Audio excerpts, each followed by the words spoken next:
नमस्कार प्रिय दर्शकों, हाजिर हूं मैं जन्म कुंडली अध्ययन करने के लिए। एक जन्म कुंडली लेकर आप सबके सम्मुख उपस्थित हुआ हूं। ये जन्म कुंडली एक युवक की है, एक ऐसे युवक की जो अपने माता पिता की इकलौती संतान है, एक ऐसे युवक की जिसके माता पिता का कथन है कि आपने लोगों को ये कहते हुए सुना होगा कि बड़ी मन्नतों और मिन्नतों के बाद हमें बालक प्राप्त हुआ है। आपने सुना होगा शास्त्री जी, हमने किया है, हमने हर वो जतन किया है इस बालक को प्राप्त करने के लिए। कहते हुए डर लगता है, परंतु अब ये सोचती हूं या हम सोचते हैं, संतति नहीं होती तो ज्यादा अच्छा था। एक मां बाप को ऐसा क्यों कहना पड़ा? क्या है इस जातक की जन्म कुंडली में जिस माता पिता की ये इकलौती संतति है? जैसा कि माता पिता का कहना है कि प्रायः लोग कह देते हैं हमने वो सब कुछ किया है, तब जाकर के हमें ये प्राप्त हुआ। किसी भी चीज की कमी नहीं, क्योंकि व्यापार आला दर्जे का है, धन संपदा से भरा हुआ है घर। लेकिन इस जातक, इस युवक, ऐसा माता पिता का कहना है कि स्वभाव ने हमें कहीं का नहीं छोड़ा। अब समझ नहीं आता हम क्या करें। हमारे घर में कोई खुशी का माहौल तो है ही नहीं। और शास्त्री जी, मुझे लगता है कि आप सुनेंगे तो कहेंगे कि मैं झूठ बोल रही हूं, लेकिन मुझे याद नहीं है कि खुशियों भरा मौसम या खुशियों भरा माहौल हमारे लिए कब था जब से इस बालक ने होश संभाला है। ऐसी बात? आइए, प्रश्न ज्यादा नहीं है, बस इतना ही है, क्योंकि मां बाप चिंतित नहीं, बहुत चिंतित है। बालक ने शिक्षा पहले ही छोड़ दी है, तो अब सवाल ही नहीं उठता उस प्रश्न के बारे में।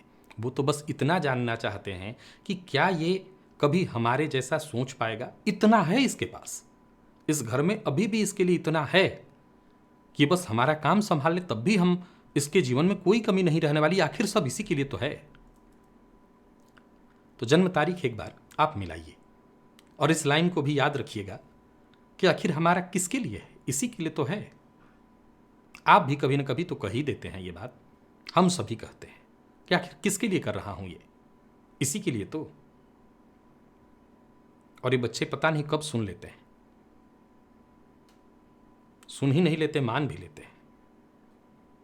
और जब वो सुन के ये मान लेते हैं, तब फिर समझ नहीं आता कि हमने किस सोच के तहत कहा था, इसने किस सोच के तहत ये सुन लिया। खैर, पहले जन्म तारीख मिलाइए ताकि हम सभी मिलकर इस जन्म कुंडली का अध्ययन कर सकें।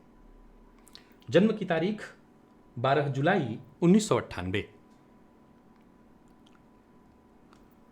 जन्म समय प्रातः काल का है, प्रातः 4:32 चंडीगढ़। रविवार के दिन इस बालक ने जन्म लिया। ज्योतिषीय वार देखें तो शनिवार होगा, क्योंकि सूर्योदय नहीं होता 4:32 पर। श्रावण मास और कृष्ण पक्ष की तृतीया तिथि सूर्योदय तिथि द्वितीया होगी। धनिष्ठा नक्षत्र के प्रथम चरण में वैश्यवर्ण राक्षसगण, मकर राशि, ये भूमि तत्व की राशि है और शनिदेव इस राशि के राशिश होते हैं।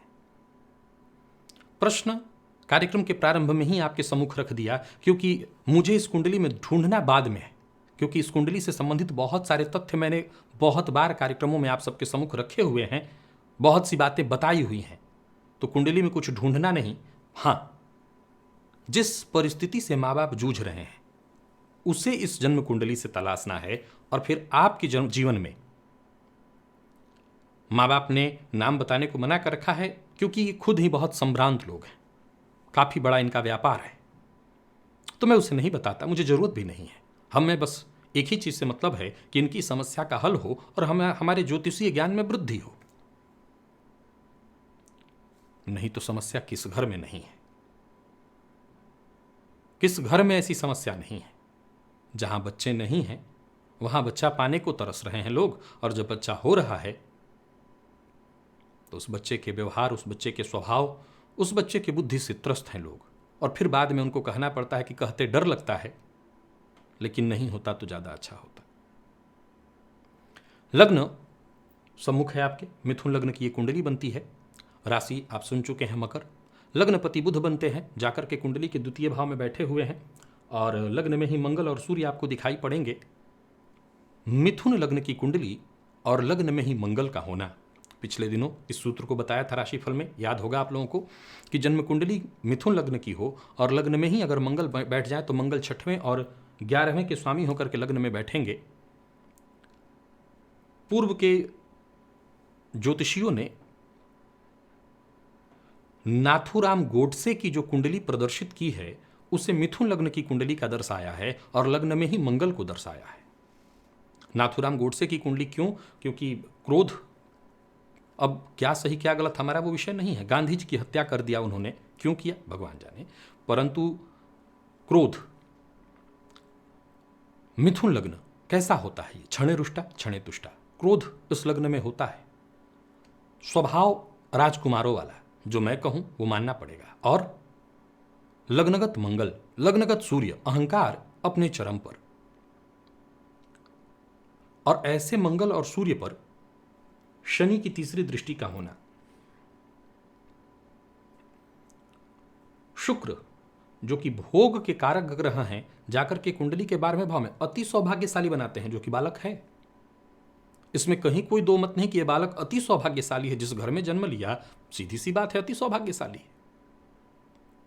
लेकिन उस सौभाग्य का केवल और केवल वो शुक्र के 12वें होने से दुरुपयोग कर रहा है, कर सकता है। माता पिता का कहना है कि अब हमें इस बात का पूरा पूरा भरोसा है कि सिगरेट तो मुझे कई दिनों से लगता था कि ये पी रहा है, अब और भी कुछ गलत संगतियों में जा रहा है और भी कई तरह के गलत कार्य कर रहा है।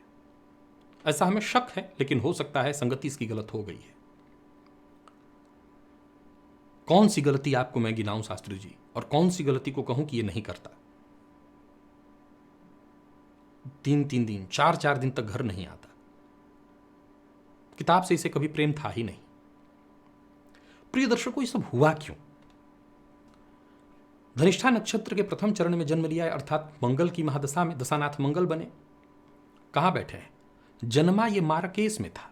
कमाल देखिए, जन्म लिया इस बालक ने मारकेस में, प्रबल मारक, क्योंकि षष्ठेश और लाभेश का लग्न में जाकर के बैठना, शनि की दृष्टि लग्नगत मंगल पर पड़ रही है, प्रबल मारकेस था। अष्टम में चंद्रमा। कई बार देखने में आया है कि जन्म लेते ही बच्चों के जीवन में कई बार मारकेस आ जाता है। अब ऐसे बच्चे दो प्रकार के होते हैं। पहला वो एक विलक्षण प्रतिभा का धनी, जिसके जन्म लेते ही उसे देखा जाए तो एक परीक्षा से गुजरना पड़ता है, जीने के लिए उसको परीक्षा देनी पड़ती है, और जब वो जी लेता है, आयु उसकी बच जाती है, उस समस्या को, उस समय को पार कर लेता है, तो निसंदेह वो विलक्षण प्रतिभा का धनी बन करके बालक आगे बढ़ता है। और फिर एक ऐसे बालक भी होते हैं जो इस समय को पार कर जाते हैं, जिसके लिए माँ बाप कोई भी कसर नहीं छोड़ते, और अंत में फिर वो कोई कसर नहीं छोड़ता उनको मारने में। माँ बाप जो करते हैं उसको बिल्कुल लौटाता है। माँ बाप कोई कसर नहीं छोड़ते उसको बचाने में, वो कोई कसर नहीं छोड़ता उनको मारने में। ऐसा देखने में साफ साफ आ जाता है। तो मंगल की महादशा में इसने जन्म लिया। मात्र ये 6 वर्ष का ही लगभग रहा होगा। 2004 में उसको राहु की महादशा लग गई। गण इसका कौन सा है? राक्षस। क्रोध समझ सकते होंगे कैसा होगा, गौर करिए। चलित में आप जाकर के देखें तो ये सूर्य यहां का फल दे रहे हैं और ये बुध यहां का। वाणी का कारक चला गया है यहां, और यहां पर सूर्य फल दे रहे हैं इस भाव का। लग्नगत मंगल पर शनि की दृष्टि। मैंने बताया था राशिफल में कि क्रोध इस कदर कि जहां तक क्रोध में आकर के खुद को भी चोट पहुंचा दे, यहां तक कि किसी की जान तक ले ले, इतना क्रोध इतना। हालांकि निर्भर करता है, हर चीज के पीछे तर्क होता है। यहां पर हमने किसी का नाम ले लिया, चाहे वो नाथूराम गोडसे का ही हो, तो वो एक नाम था, इसका ये मतलब नहीं उसके पीछे कई सारे तर्क, उनकी अपनी कहानी, उनकी अपनी सोच। लेकिन मेरा एक मूल उद्देश्य ज्योतिष को समझना और सीखना है। जैसा मैंने कहा कार्यक्रम के प्रारंभ में, हम इसको समझेंगे। अब बड़ी बात यह है कि इस बालक को राहु की महादशा का समापन देखने को मिलेगा 2022 के दिसंबर में, और अब इसको इसके जीवन काल की एक और महादशा के रूप में गुरु की महादशा देखने को मिलेगी। अच्छा, गौर करिए, मंगल इसके लिए कारक नहीं है, कारक तो गुरु भी नहीं है। हालांकि वो हंस महापुरुष योग लगाए आपको दिख रहे होंगे उत्तरा भाद्रपद नक्षत्र शनि के नक्षत्र में, परंतु मृत अवस्था में। फिर भी षडबल में उनके पास बल है, वो रिजल्ट करेंगे। केंद्र में है, सो अपना प्रभाव अवश्य लग्न को देंगे। गुरु की ही महादशा इसको शुरू होने जा रही। हालांकि ये गुरु को भी देखें अगर, तो शनि और केतु के मध्य पाप कर्तरी योग में है। चंद्रमा पर नजर डालिए, सारी कहानी यहां से भी तय होगा। ये चंद्रमा 24 अंश 26 कला के साथ बाल अवस्था में जाकर के कुंडली के अष्टम भाव में बैठे हुए हैं। बुध फल दे रहे हैं, यहां का दृष्टि संबंध जरूर है, लेकिन इस चंद्रमा को हम केमद्रुम योग में कहेंगे। मन का अशांत होना। ये चंद्रमा धनिष्ठा नक्षत्र में बैठे हैं, मंगल के नक्षत्र में। अब गौर करिए कि लग्न में मंगल का संबंध, राशि से मंगल का संबंध, शनि जो राशिपति हैं वो नीच राशि में। ये सारी स्थितियां इसकी उग्रता को दर्शाती है, क्रोध को दर्शाती है। अब एक सवाल खड़ा होता है कि क्या इस बालक को हम मानसिक रोगी करार दें? भाई, क्रोध की इतनी अधिकता, मानसिक रोग भी तो हुआ। माता पिता ने इसका पहले ही जवाब दिया, हमने डॉक्टर से भी दिखवाया है। उन्होंने कहा नहीं, ये ठीक है। फिर ऐसा क्यों? तो पता नहीं वो कौन सी अनजान घड़ी थी जब माँ बाप ने हंसी हंसी में कह दिया कि जो भी है सब तुम्हारा ही तो है, और पता नहीं बच्चे ने कब सुन लिया। ये मैं कह रहा हूं, हाँ ऐसा ही तो होता है। आजकल बच्चे ऐसे ही तो हो रहे हैं, वो सुन लेते हैं। कई बार देखा जाए तो बड़ा कम ही देखने को मिलता है कि उच्च वर्गीय परिवार में, देखिए कई बार निम्न वर्ग से उठा एक बच्चा उठता है और आकाश को छूता है। मध्यम वर्गीय हर बार कई बार पिस जाते हैं, न वो इधर के होते हैं न उधर के होते हैं। ये मैं इन्हें तो जो इनकी परिस्थिति जानता हूं उसके हिसाब से उच्च मध्यम वर्गीय में भी 3 श्रेणी, निम्न वर्गीय में भी 3 श्रेणी, और उच्च वर्गीय में भी 3 श्रेणी। तो आप इन्हें या तो उच्च श्रेणी का निम्न कह सकते हैं, उच्च श्रेणी के धनियों में निम्न श्रेणी का, अथवा मध्यम वर्गीय में उच्च श्रेणी के ये धनी है। धनी परिवार में जन्म लिया है इन्होंने, इस युवक ने। तो धन की कमी तो कभी है ही नहीं और कहीं नहीं है, लेकिन कहीं ना कहीं माँ बाप जब ये कहते हैं तो उस अवस्था में बच्चे ने, पहले तो अकेला बच्चा, इस अवस्था में माँ बाप ये भी तो चाहते हैं कि इसको कभी कोई कष्ट ना हो। हम इसको जैसा हो सके, जितना चाहिए इसको चाहिए उससे पहले इसको मिल जाना चाहिए। और उसी अवस्था में यहां ज्योतिष अपनी जगह है, ग्रह स्थितियां 100% सिद्ध मैंने कर दी कि वो सब क्यों हुआ, लेकिन इसमें एक बड़ा खेल रहा है उस सुख का। एक बड़ी जिम्मेवारी रही है उस पालने का, वो सुख का, उपभोग का, जो इस जातक के मुंह खोलने से पहले इसके पास पहुंचता रहा। संघर्ष को जैसे इसने जाना ही नहीं, सदैव इसने वही किया जो इसका मन चाहा। माँ बाप भी बिछते रहे पग पग पर, जो तुम्हें चाहिए वो लो। अब भी ये वही कर रहा है, लेकिन तब पेंसिल से लिखना था, मिटाया जा सकता था। तब इसकी तोतली बोली और गाली हंसी लगती थी, अब वो तोतली बोली और गाली दुखी कर जाती है, क्योंकि अब लिखना पेन से है, अब मिटाया नहीं जा सकता। तो खाली दोष कुंडली को दे दें या माँ बाप की भी कुछ बनती है। यह भी एक बड़ा कमाल है कि शायद संतति भाग्य में थी ही नहीं, लेकिन जैसा इन्होंने कहा कि कोई ऐसा कसर हमने छोड़ा ही नहीं, सब कर डाला। तो जाहिर सी बात इसमें पूजा पाठ, आशीर्वाद, दर्शन, तीर्थ सब कुछ किया होगा, दवा से लेकर के दुआ तक। तो ले तो लिया, लेकिन उसका वो संपूर्ण सुख हासिल नहीं कर रहा है। क्या कुछ बदलेगा? गुरु की महादशा आने जा रही है, कुछ आसरा तो है। मकर राशि है, गौर करिए इस बच्चे की कुंडली पर। राहु की महादशा का चलना, मंगल में जन्म लिया, राहु की महादशा चल रही है, 7.5 अभी इसको चल रही है। कहीं से भी कोई आसरा दिख ही नहीं रहा है जहां से इसको बचाव का रास्ता दे। फिर भी देखिए, हमेशा अंधकार नहीं होता, और अगर दुआ से बच्चे को पाया है तो जाहिर सी बात है दुआ मिले, उसके लिए कुछ अच्छे नेक कार्य तो किए ही होंगे। तो वो नेक कार्य बिल्कुल विलुप्त नहीं हो जाएंगे, उसका प्रभाव मिलेगा। फिर कब तक? राहु की महादशा जैसा मैंने कहा 22 के दिसंबर में समाप्त हो रही, हो जाने दीजिए। 7.5 भी अभी है, समय बाकी है, अभी एक ढैया और बाकी है, इसको समाप्त होने दीजिए। वैसे तो देखा जाए तो मकर राशि के बारे में ये भी मैंने कहा है कि जातक जीवन में सब कुछ गंवा देता है। ये सुनना भी आपके लिए भयावह होगा, क्योंकि जिस संपत्ति को माता पिता ने जो मेहनत से कमाया है उसे गंवाना सुनकर के तो मुश्किल में ही पड़ जाएंगे। हालांकि एक बातों ही बातों में माता पिता का कथन था कि हम गंवा भी देंगे, बस ये बच्चा ठीक हो, हमें नहीं चाहिए कुछ भी। हर बार इंसान ऐसा ही कुछ कह के भावुकता में आ जाता है। पहले ये कहता है कि बच्चा हो जाए, हमें धन नहीं चाहिए, अब कहता है कि धन नहीं चाहिए, बच्चा ठीक हो जाए। हो सकता है एक समय ऐसा होगा जब कहता होगा कि हमें कुछ नहीं चाहिए, सिर्फ धन चाहिए। प्रकृति पता नहीं कौन सा वो समय होता है जब आपकी बात को सुन लेती है, कौन सा वो समय होता है जब आपके मुंह पर माँ सरस्वती विद्यमान होती है और कहती हैं सत्यम भवतु ते वचः, जो तुमने कहा वो सत्य हो। और हो जाता है, और हो जाता है तो फिर समझ नहीं आता कि गायें कि रोएं। फिर भी दुखी मत होइए, समय बदल रहा है, 7.5 को बीतने दीजिए। गुरु आएंगे, सब बदल तो नहीं देंगे, क्योंकि याद रखिए कि जो लत लग गई है, जो बुरी आदत लग गई है, जो भोग की लत लग गई है, ऐसा नहीं होगा कि तुरंत बदल जाएगा। ऐसा कोई विश्लेषण नहीं होता, समय देना होगा।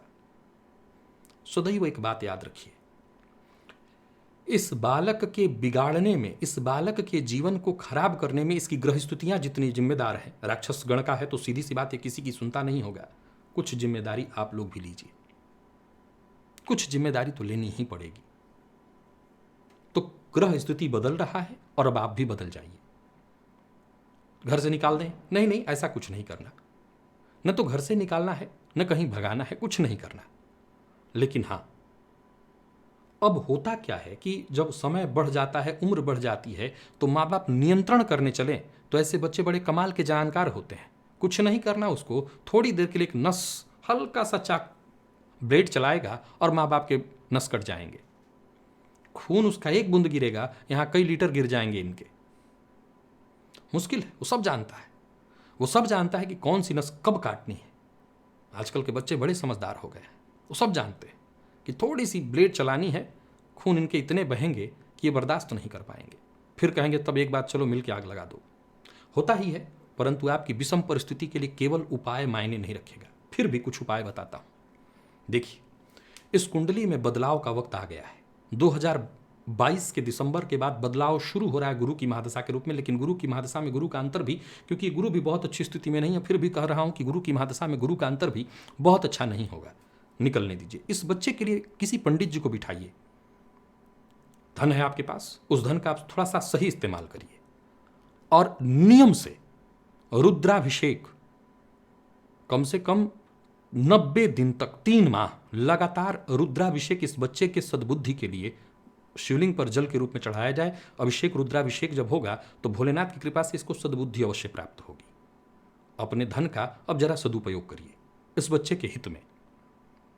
इसके जीवन में बदलाव आए, गलत दिशा से भटके, इसके लिए हर जन्मदिन पर इत्यादि या नवरात्रि के समय में इसके लिए दुर्गा सप्तशती का पाठ कराया जाए।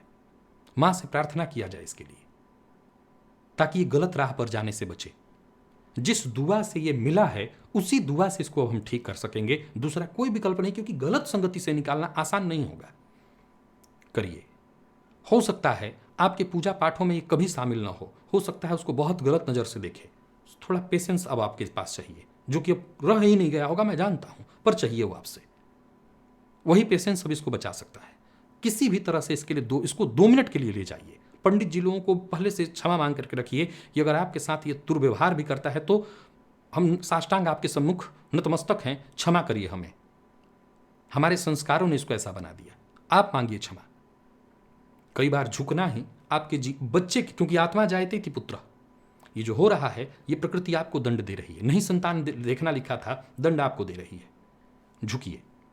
तो दुर्गा सप्तशती का पाठ इसके जन्म के समय में, इसके जन्म के समय में एक अच्छी बात मैंने देखी है ये कि बड़े घर में जब बच्चे उदंड होते हैं तो उनके अंदर एक अच्छा गुण आ जाता है कि वो गरीबों पर पैसे लुटाते हैं। तो ठीक है, इसके जन्मदिन इत्यादि समयों पर गरीब बच्चों को दिलाइए जाकर के इसके हाथों कुछ न कुछ।